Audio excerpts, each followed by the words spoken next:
નમસ્કાર મિત્રો, સ્વાગત છે તમારું પૂરણ ગોંડલિયા યુટ્યુબ ચેનલ પર, જ્યાં તમે મેળવો છો ડિજિટલ નોલેજ એકદમ સરળ રીતે.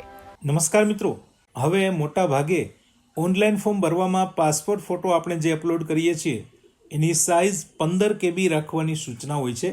તો હવે આ 15 KB સાઇઝનો ફોટો કેવી રીતે જનરેટ કરવો, તો હવે તમે તમારા મોબાઈલમાંથી જ આ કામ એકદમ ઇઝીલી કરી શકો છો, જેથી કોઈ પણ ઓનલાઈન ફોર્મ ભરવામાં આપણને કામ આવે. સાથે સિગ્નેચર પણ તમે સેટ કરી શકો છો, જેથી બંનેનું કામ થઈ જાય. તમને વિડીયો ગમ્યો હોય તો કમેન્ટ્સમાં ખાલી ઓકે લખજો. બસ એટલી જ અપેક્ષા રાખું છું તમારાથી. આટલું પણ ના થાય, સૌથી પહેલાં જે ફોટોની સાઇઝ 15 KB કરવા માગીએ છીએ એની સાઇઝ હાલમાં કેટલી છે એ ચેક કરવાની છે.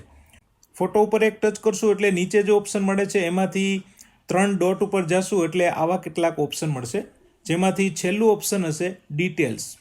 જેવું તમે ડિટેલ્સ ઉપર ટચ કરશો એટલે એક ઓપ્શન હશે સાઇઝ. તો અત્યારે તમે જોઈ શકો છો 1.5 MBની સાઇઝનો આ ફોટો છે. આ ફોટોને આપણે 15 KB કરવાનું છે. તો મિત્રો, હવે જો 1 MBથી વધારે ફોટોની સાઇઝ હોય તો એને સૌથી પહેલાં આપણે 1 MBની અંદર લેવી પડશે, મતલબ કે 1 MBથી ઓછી સાઇઝનો ફોટો બનાવવો પડશે.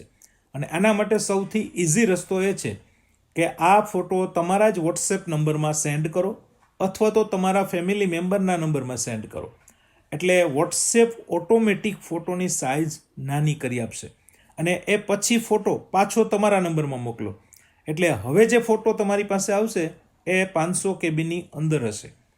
તો આ ફોટોની સાઇઝ હવે નાની થઈ ગઈ છે, પણ આપણે કરવાની છે 15 KB. તો મેં વોટ્સએપથી આવી રીતે ફોટો સેન્ડ કરેલો, એની સાઇઝ આપણે જોઈએ. આ ફોટો એ છે. ડિટેલ્સમાં જશું તો અહીંયા તમે જોઈ શકો છો 492 KB સાઇઝ થઈ ગઈ છે. હવે આપણે આને 15 KBમાં કન્વર્ટ કરીએ. તો હવે તમારા મોબાઈલ, કોમ્પ્યુટર કે લેપટોપમાં કોઈ પણ એક બ્રાઉઝર ઓપન કરો અને ત્યાં આ વેબસાઇટ ઓપન કરવાની છે, imageresizer.com. URL ખાસ ચેક કરી લેજો. આ તમે સાઇટ ઓપન કરશો એટલે સૌથી પહેલાં ઉપર આવું એક ઓપ્શન મળશે, સિલેક્ટ ઇમેજીસ. તો એના ઉપર ટિક કરી અને આપણે ફોટો સિલેક્ટ કરવાનો છે. તો હું ફોટો સિલેક્ટ કરું તો અહીંયા તમે જોઈ શકો છો 492 KB વાળો જે ફોટો આપણે જોયો હતો એ ફોટો અહીંયા આવી ગયો છે. ફોટો પ્રિવ્યુમાં ન આવે ત્યાં સુધી કાંઈ કરવાનું નથી.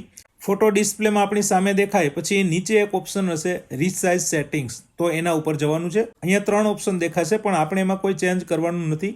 નીચે જોશો તો અહીંયા નીચે ઓપ્શન હશે ટાર્ગેટ ફાઇલ સાઇઝ, અને અહીંયા જે બ્લેન્ક બોક્સ દેખાય છે એની અંદર આપણે 15 લખવાનું છે, કારણ કે 15 KBની સાઇઝમાં આપણે બનાવવાનું છે.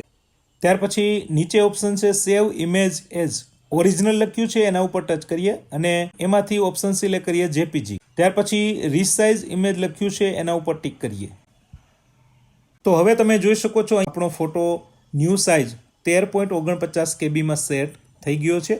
ઉપર ડાઉનલોડ ઇમેજ એવું લખ્યું છે એના ઉપર ટિક કરી અને ફોટો ડાઉનલોડ કરી શકીએ છીએ. તો તમે જોઈ શકો છો 13.49 KBનો ફોટો ડાઉનલોડ થઈ ગયો છે.